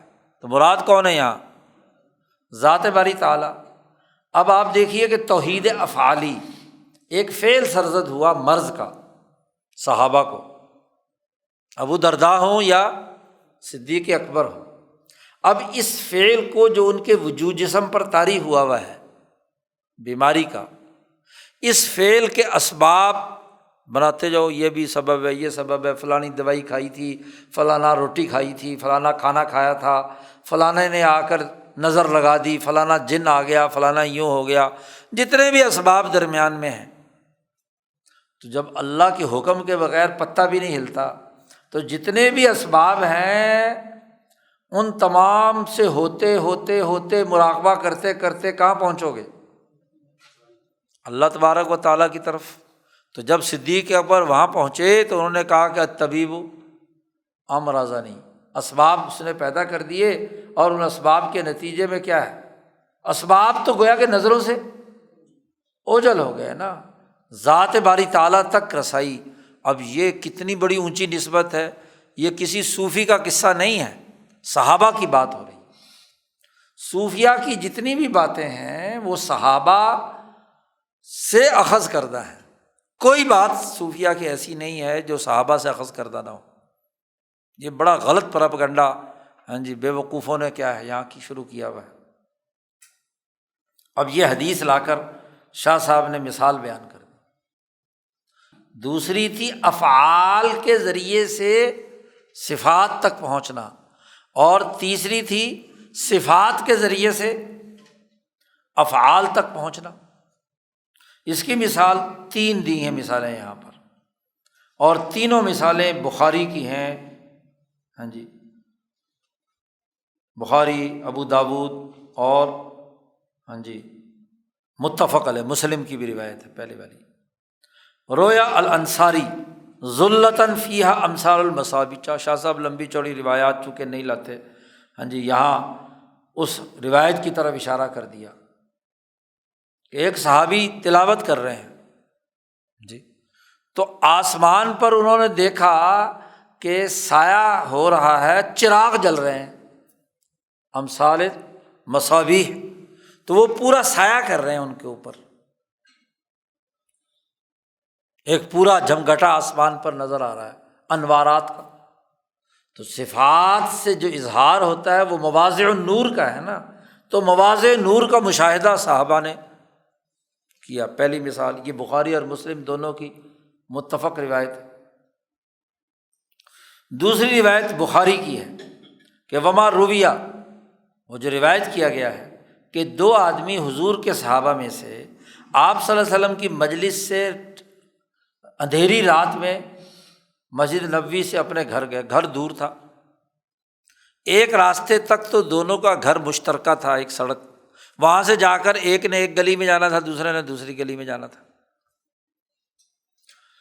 تو روایت میں آتا ہے کہ وہ سخت اندھیری رات میں گھر سے نکلے، وہاں سے نکلے مسجد نبوی سے، ومعہما، دونوں کے پاس ان کے ہاتھ میں 2 چراغ تھے، مثل المصباحین بین ایدیہما، یا ان کے آگے آگے ایک روشنی اور نور چل رہا ہے، وہ انہیں راستہ دکھا رہا ہے، کیونکہ بیٹری تو ہے نہیں، کوئی ٹارچ ہے نہیں، سخت اندھیری رات ہے اور پہاڑی علاقہ ہے مدینہ منورہ کا، اونچا نیچا۔ فلما افترقا، جہاں مشترکہ راستہ الگ الگ ہو گیا، ایک نے ادھر جانا ہے، ایک نے دوسری طرف جانا ہے، تو ہر ایک کے پاس الگ الگ سامنے چراغ، حتیٰ اتی اہلہ، یہاں تک کہ وہ اپنے گھر پہنچ گئے، اس نے راستہ دکھایا۔ تو یہ انوار مواضع النور میں سے اللہ کی ایک صفت کا اظہار ہوا کہ اللہ نور السماوات والارض کا نور کا ایک ٹکڑا ان کو اندھیری رات کے اندر راستہ دکھا رہا ہے۔ تو یہ دوسری حدیث۔ تیسری ایک اور حدیث لائے جو ابو داود میں، کہ نجاشی جو صحابی نہیں ہے، حضور صلی اللہ علیہ وسلم کی اس نے زیارت نہیں کی، تو نجاشی کا جب انتقال ہوا اور اسے جب قبر میں دفن کیا گیا، تو ابو داود کی روایت میں ہے کہ ان النجاشی کان یرا عند قبرہ نور، ان کی قبر کے قریب نور دیکھا گیا، نجاشی کی قبر پہ ایک نور ہے جس نے سایہ کیا ہوا ہے، روشنی ہے اس کی قبر پر، تابعی ہے یہ۔ تو جو ان کے مراقبے کا اور ان کے مکاشفے کا اور ایمان لانے کی جو کیفیت تھی، یقین کی کیفیت تھی، وہ نور کی شکل میں ان کے قبر پر روشنی کر رہی ہے۔ اب یہ ابو داود کی روایت ہے صحاح ستہ کی، اہل حدیثوں کو اب تو مان لینا چاہیے، حالانکہ جو اہل حدیث علماء جو اصل ہیں، مولانا داود غزنوی، مولانا ثناء اللہ امرتسری، سارے صوفی تھے، دم درود کرتے تھے، پیری مریدی کرتے تھے۔ اب یہ تو صحاح ستہ کی حدیثیں ہیں، تو یہ حدیثوں کے منکر ہے۔ چوتھی مثال آخرت کی تجلی والی، کہ دنیا میں ہی انسان اپنے جزا و سزا کی تجلی کا مشاہدہ کرے۔ چوتھی مثال یہ بھی حدیث ہے، حضرت حنظلہ الاسیدی، ان کا قول ہے نبی اکرم صلی اللہ علیہ وسلم کے سامنے کہ تذکرنا بالنار والجنہ، آپ ہمیں جہنم اور جنت دکھاتے ہیں۔ یہ پوری تفصیلی روایت شاہ صاحب نے یہاں نقل کر دی کہ حنظلہ بن ربیع الاسیدی وہ فرماتے ہیں کہ لقینی ابو بکر سے میری ملاقات ہوئی تو فقال، انہوں نے پوچھا کہ کیف انت یا حنظلہ، اے حنظلہ تمہاری کیفیت کیسی ہے؟ تو میں نے کہا نافق حنظلہ منافق ہو گیا۔ قال سبحان اللہ، ابو بکر صدیق نے کہا سبحان اللہ، ما تقول، کیا کہتا ہے تو کہ تو منافق ہو گیا؟ قلت، میں نے ابو بکر سے کہا نکون عند رسول اللہ صلی اللہ علیہ وسلم یذکرنا بالجنۃ والنار کأننا رأی عین، جب ہم حضور صلی اللہ علیہ وسلم کی مجلس میں ہوتے ہیں اور حضور ہمیں جنت اور جہنم کا تذکرہ کرتے ہیں تو گویا کہ ہم اپنی ان آنکھوں سے جنت کو اور جہنم کو دیکھ رہے ہوتے ہیں۔ حضور صلی اللہ علیہ وسلم اس انداز میں جنت کا تذکرہ کرتے ہیں یا جہنم کا تذکرہ کرتے ہیں کہ آپ کی مجلس میں بیٹھے ہوئے ہم اپنی عقل سے آنکھوں سے دیکھ رہے ہیں کہ یہ جنت ہے اور یہ جہنم۔ فَإِذَا خَرَجْنَا مِنْ عِنْدِ رسول اللہ صلی اللہ علیہ وسلم، جب ہم رسول اللہ صلی اللہ علیہ وسلم کی مجلس سے باہر نکلتے ہیں تو عافسنا الازواج والاولاد والضیعات، تو ہم بیویوں سے ملتے جلتے ہیں، اولاد سے، اسی طرح زمین کاشتکاری وغیرہ باقی کاموں کاجوں میں لگے ہوئے ہوتے ہیں۔ تو نسینا کثیراً، جنت بھی بھول جاتی ہے، جہنم بھی بھول جاتی ہے، تو بھول جاتے ہیں۔ جو کیفیت رسول اللہ صلی اللہ علیہ وسلم کی مجلس میں ہوتی ہے چیزوں کے مشاہدے کی، وہ وہاں سے نکلنے کے بعد گھر جا کر سب صفا چھٹ ہو جاتا ہے، تو منافق ہو گئے نا۔ قال ابو بکر، حضرت ابو بکر صدیق نے کہا واللہ انا لنلقى مثل ھذا، ہم سب اسی طرح محسوس کرتے ہیں، میرا بھی یہی معاملہ ہے کہ حضور کی مجلس میں تو بڑی اونچے درجے کی حالت ہوتی ہے، اور جب وہاں سے نکلتے ہیں تو پھر کیا ہے، سب کچھ بھول جاتے ہیں۔ تو میں نے ابو بکر سے کہا میں اور چلو حضور سے بات کرتے ہیں۔ فانطلقت انا و ابو بکر، میں اور ابو بکر وہاں سے چلے، حتی دخلنا علی رسول اللہ صلی اللہ علیہ وسلم، یہاں تک کہ ہم رسول اللہ صلی اللہ علیہ وسلم کی مجلس میں پہنچے، اور میں نے حضور صلی اللہ علیہ وسلم میں نے عرض کیا فقلت نافق حنظلہ یا رسول اللہ، حنظلہ منافق ہو گیا اے اللہ کے رسول۔ قال رسول اللہ صلی اللہ علیہ وسلم، آپ صلی اللہ علیہ وسلم نے ما ذاک، کیا باتیں کر رہے ہو تم، کیا ہوا؟ قلت یا رسول اللہ نکون عندک، ہم آپ کے پاس ہوتے ہیں، آپ جنت اور جہنم کا تذکرہ کرتے ہیں تو گویا کہ ہم اپنی آنکھوں سے اسے دیکھ رہے ہوتے ہیں، کاننا رأی عین فإذا خرجنا من عندک، جب ہم آپ کی مجلس سے نکلتے ہیں اور عافسنا الازواج والاولاد والضیعات نسینا کثیراً، بہت ساری چیزیں بھول چکے ہوتے ہیں۔ فقال رسول اللہ صلی اللہ علیہ وسلم، رسول اللہ صلی اللہ علیہ وسلم نے فرمایا والذی نفسی بیدہ، قسم ہے اس ذات کی جس کے قبضہ قدرت میں میری جان، لو تدومون علی ما تکونون عندی وفی الذکر، اگر تم ہمیشہ اسی حالت میں رہو جیسے تم میری مجلس میں ہوتے ہو یا ذکر میں ہوتے ہو، تو لصافحتکم الملائکہ علی فرشکم وفی طرقکم، تو فرشتے تم سے مصافحہ کریں تمہارے بستروں پر اور تمہاری راستوں پر۔ ولیکن یا حنظلہ ساعۃ و ساعۃ، انہوں نے فرمایا حنظلہ گھبرانے کی بات نہیں، وقت وقت کی بات ہوتی ہے، ایک وقت میں انسان پر ایک کیفیت ہوتی ہے، دوسرے وقت میں دوسری کیفیت ہوتی ہے، کیونکہ احوال میں سے ہے، یہ مقام نہیں ہے، حالت ہے، اور حالت وقت در وقت بدلتی رہتی ہے۔ 3 دفعہ حضور صلی اللہ علیہ وسلم نے یہ بات دہرائی کہ فرشتے تمہارے ساتھ مصافحہ کرتے اگر تمہیں پر ہمیشہ یہ حالت رہے، لیکن یا حنظلہ گھبرانے کی بات نہیں ہے، ساعتن فساعت و ساعتن، گھڑی گھڑی کی بات ہے، وقت وقت کی بات ہے۔ یعنی جو تم نے منافقت کا اپنے اوپر جو خوف تم پر طاری ہے، اس کی ضرورت نہیں ہے۔ تو فاشارہ صلی اللہ علیہ وسلم، تو نبی اکرم صلی اللہ علیہ وسلم نے اشارہ کیا۔ اشارۃ النص سے یہ معلوم ہوا کہ ان الاحوال لا تدوم، کہ احوال ہمیشہ ہمیشہ نہیں رہتے، حالت ایک حالت سے دوسری حالت میں بدلتی رہتی ہے، کیونکہ جس وقت آدمی جو کام کر رہا ہوتا ہے اس کی حالت طاری ہوتی ہے۔ اور اس کی مثال، چوتھے کی مثال وہ بھی ہے جو خواب میں حضرت عبداللہ ابن عمر نے جنت اور دوزخ دیکھی تھی۔ جی، ابن عمر فرماتے ہیں، بخاری کی روایت ہے کہ ابن عمر فرماتے ہیں کہ میں نے نبی اکرم صلی اللہ علیہ وسلم کی زندگی میں خواب دیکھا، اپنی بہن کو سنایا حضرت حفصہ کو کہ ایک استبرق کا ٹکڑا میرے ہاتھ میں ہے، میں جنت میں موجود ہوں۔ جی، تو اتنے میں 2 آدمی آ گئے اور انہوں نے مجھے بازو سے پکڑ لیا اور مجھے پکڑ کر جہنم کی طرف لے جا رہے ہیں۔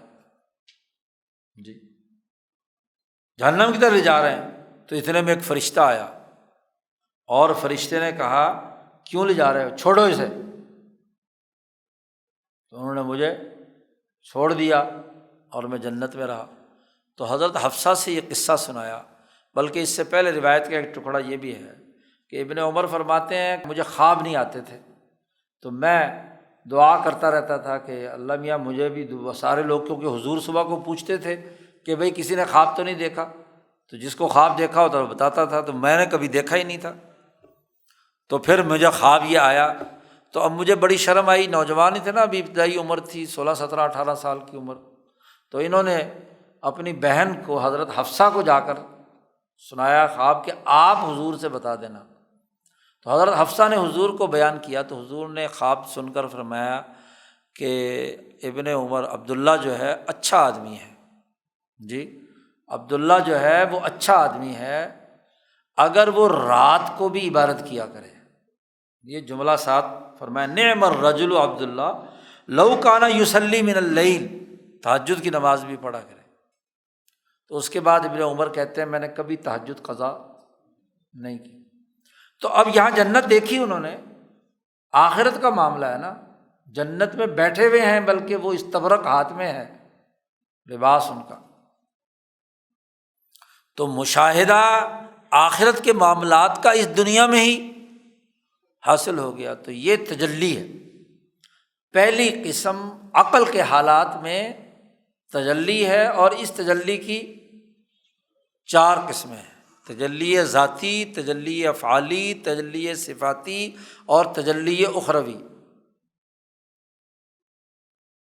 اور بہت ساری ذیلی تجلیات بھی ہیں۔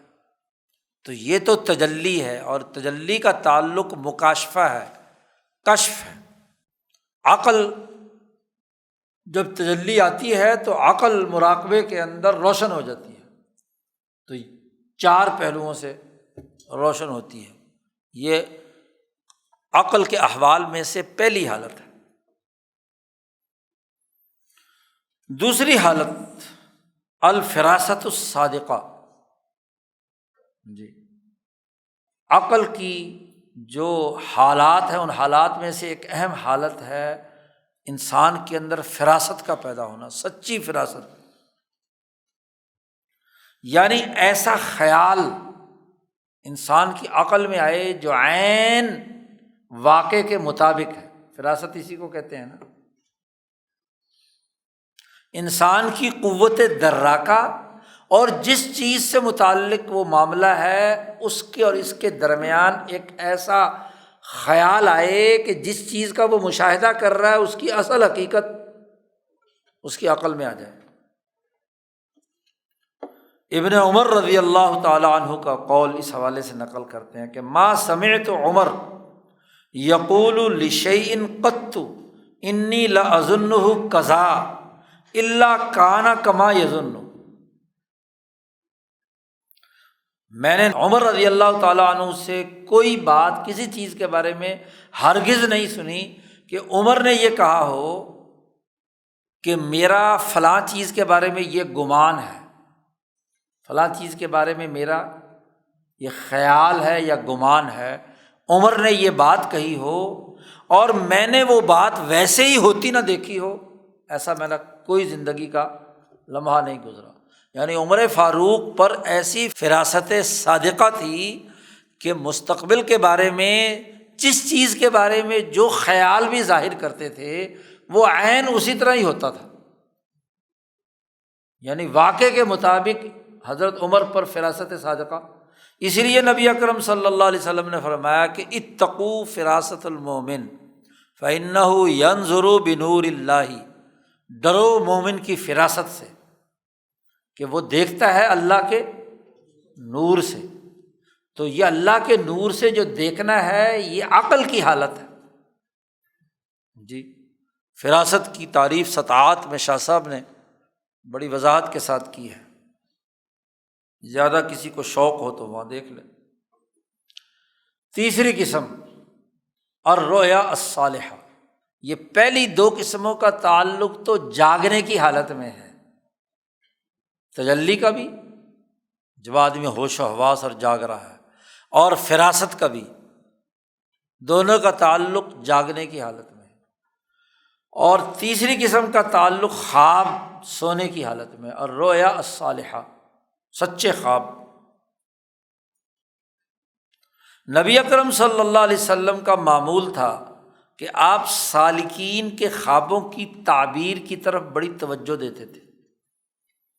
یعتنی بتعبیر رؤیا السالکین، یہاں تک روایت کیا گیا ہے کہ فجر کی نماز کے بعد آپ صلی اللہ علیہ وسلم خصوصی طور پر خوابوں کی تعبیر دینے کے لیے بیٹھتے تھے۔ یجلس بعد صلاۃ الصبح، سلام پھیرا اپنے ہی مصلی پر دوسری طرف رخ کر کے نمازیوں کی طرف آپ صلی اللہ علیہ وسلم بیٹھ جاتے تھے۔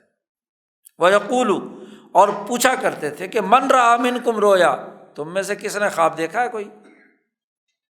یعنی خوابوں کی تعبیر بیان کرنے کا اتنا اہتمام نبی اکرم صلی اللہ علیہ وسلم فرماتے تھے۔ فَإِنْ قَصَّهَا أَحَدٌ، اگر کوئی آدمی اپنا خواب بیان کرتا تو عبّرَ ما شاء اللہ، جو اللہ چاہتے تو آپ تعبیر بیان کر دیتے تھے۔ رؤیا صالحہ، سچا خواب کسے کہتے ہیں؟ ضرور سب لوگوں کے دماغ میں سوال ہوگا، تو شاہ صاحب نے رؤیا صالحہ کا مطلب بیان کیا ہے۔ اعنی، میری مراد رؤیا صالحہ سے کیا ہے؟ شاہ صاحب نے یہاں کوئی 9 اقسام بیان کی ہیں جن کا تعلق سچے خوابوں سے ہے۔ نمبر 1، اونچے درجے کا سچا خواب یہ ہے کہ خواب میں، سونے کی حالت میں نبی اکرم صلی اللہ علیہ وسلم کی زیارت ہو، رؤیت النبی صلی اللہ علیہ وسلم فی المنام۔ تو یہ آپ صلی اللہ علیہ وسلم نے فرمایا کہ جس نے خواب میں مجھے دیکھا، واقعتاً مجھے دیکھا، کیونکہ میری شکل میں شیطان نہیں آ سکتا۔ جس نے نبی اکرم صلی اللہ علیہ وسلم کو خواب میں دیکھا ہے تو گویا کہ سچا خواب ہے۔ نمبر 2، رؤیت الجنت والنار، خواب کے اندر جنت دیکھی اور جہنم دیکھی تو سمجھ لو کہ سچی ہے۔ جنت اور جہنم بھی مصنوعی نہیں ہو سکتی، سچی بات ہے۔ یا اسی طریقے سے رؤیت الصالحین والانبیاء علیہم السلام، دیگر نیک لوگوں اور انبیاء علیہم السلام کی زیارت ہوئی، کسی کو یوسف علیہ السلام کی، کسی کو موسیٰ علیہ السلام کی، کسی کو عیسیٰ علیہ السلام کی، یا صحابہ اور صالحین اولیاء اللہ میں سے کسی بزرگ کی زیارت ہوئی۔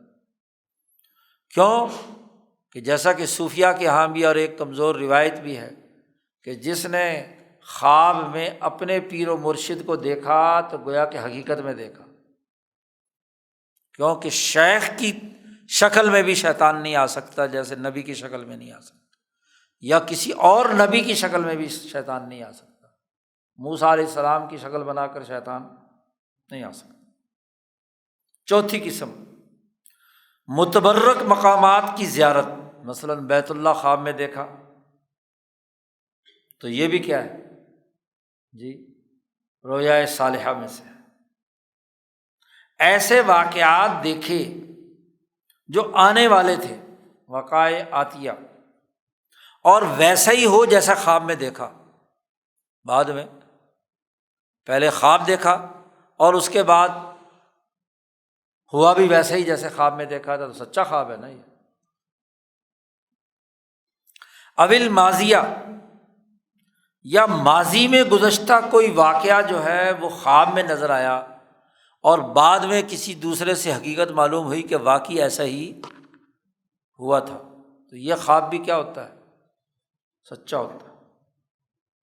اور رؤیت ما ینبہ علی تقصیرہ، یا خواب میں دیکھا کہ اس سے کوئی نہ کوئی کوتاہی ہوئی ہے، اس کی کوئی حالت دیکھی، بہی طور کہ اس نے دیکھا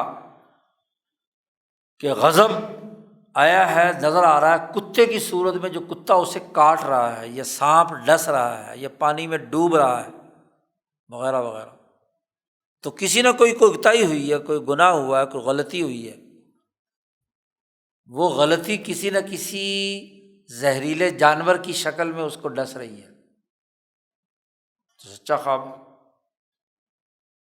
ایسے ہی انوارات دیکھے، اچھے کھانے پینے کی رزق کی چیزیں دیکھی، دودھ پیا، شہد پیا، گھی کھایا،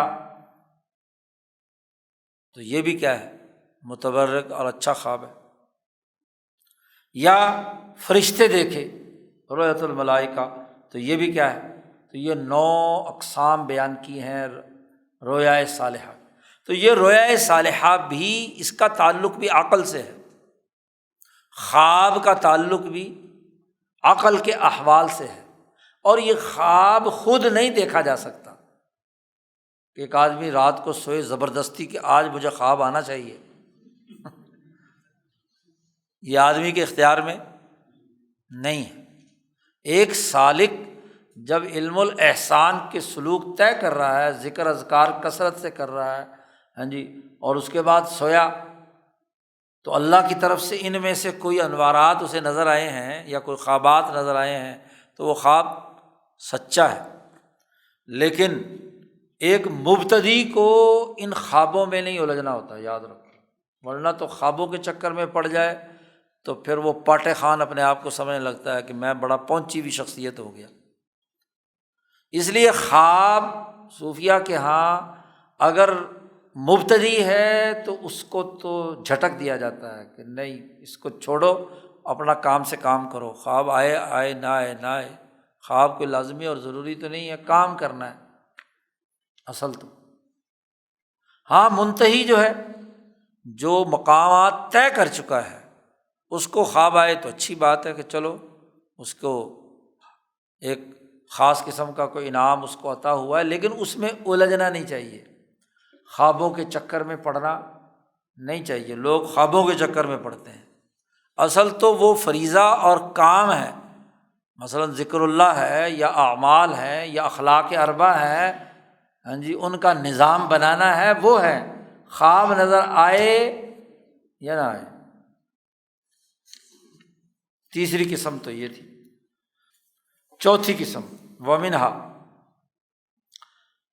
وجدان و حلاوت المناجات، جب اللہ کے لیے انسان عبادت اور مناجات کر رہا ہو تو اس کی لذت کا پانا، یہ بھی احوال میں سے ہے۔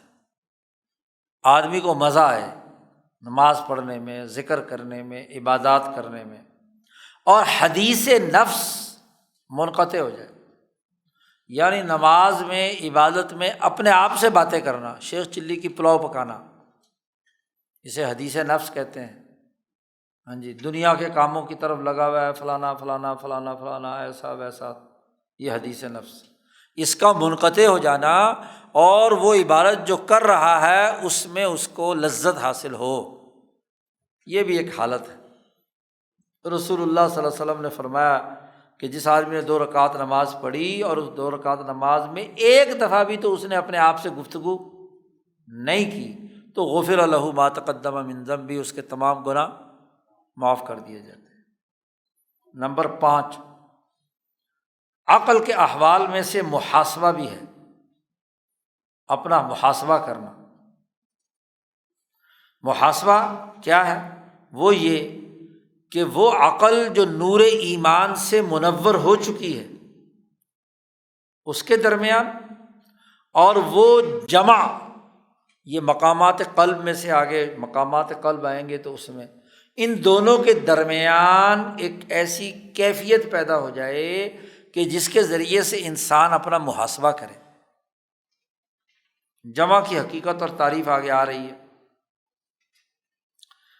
نبی اکرم صلی اللہ علیہ وسلم نے فرمایا الکیس من دانا نفسہ وعمل لما بعد الموت، وہ آدمی ہے جس نے اپنے آپ کو سنبھالا، جی اپنے آپ کو کنٹرول کیا اور عمل کیا اس تمام باتوں کا جو موت کے بعد اس کے سامنے واضح طور پر آئے ہیں۔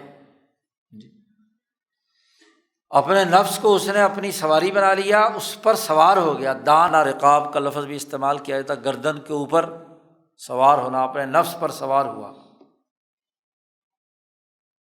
حضرت عمر رضی اللہ تعالیٰ عنہ نے فرمایا کہ حاسبوا انفسکم قبل ان تحاسبوا، اپنے نفسوں کا محاسبہ کرو اس سے پہلے کہ تمہارا حساب کیا جائے۔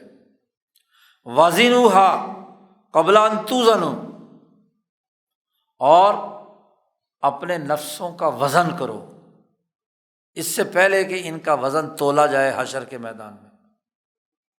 وتزینوا، اور اپنے آپ کو تیار کرو ایک بڑے دن میں پیش ہونے، جب تم پیش کیے جاؤ گے نا اللہ کے سامنے، جو اللہ پاک نے فرمایا ہے کہ یومئذ تعرضون لا تخفی منکم خافیہ، جس دن تم اللہ کے سامنے پیش کیے جاؤ گے کوئی چیز بھی تو تمہاری مخفی نہیں رہے گی اللہ کے سامنے۔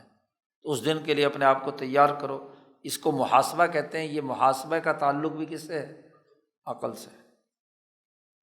چھٹی قسم حیا ہے، منہا الحیا۔ ایک حیا وہ ہے جو نفس کے مقامات میں سے ہے، وہ آگے نفس میں آئے گی۔ شاہ صاحب کہتے ہیں جو عقل کی حیا ہے وہ نفس کی حیا کے علاوہ ہے، اور یہ پیدا ہوتی ہے یہ حیا اللہ تبارک و تعالیٰ کی عزت اور مرتبے اور اس کے جلال کے مشاہدے سے، کہ اللہ سے شرم آئے، اللہ کی عزت سے شرم آئے، اس کی جلال سے، مع ملاحظت، اسی کے ساتھ ساتھ اپنی عجز و انکساری کا، کہ اللہ کا حق پورے طریقے سے ادا نہیں کر پایا، اور وہ لتھڑا ہوا ہے بشری گندگیوں کے اندر، اس بات کا احساس اور ادراک۔ جیسا کہ حضرت عثمان رضی اللہ تعالیٰ عنہ کا یہ ارشاد ہے کہ میں اندھیری گھر کے اندر چھپے ہوئے بند کمرے کے اندر غسل کرتا ہوں، تو اس لیے کہ اللہ سے حیا آتی ہے، اللہ کی عزت اور جلال، اس لیے کھلے میدان میں غسل نہیں کرتا۔ اس حیا کا تعلق حیائے عقلی ہے۔ تو عقل کے یہ 6 احوال ہیں: تجلی، فراست، رویائے صالحہ، اور وجدان حلاوت، محاسبہ اور حیا۔ یہ احوال مکمل ہو گئے کس کے؟ عقل شریف کے۔ آگے قلب کے مقامات اور اس کے احوال، پھر نفس کے مقامات اور اس کے احوال آئیں گے۔ اللہم صلی اللہ علیہ وسلم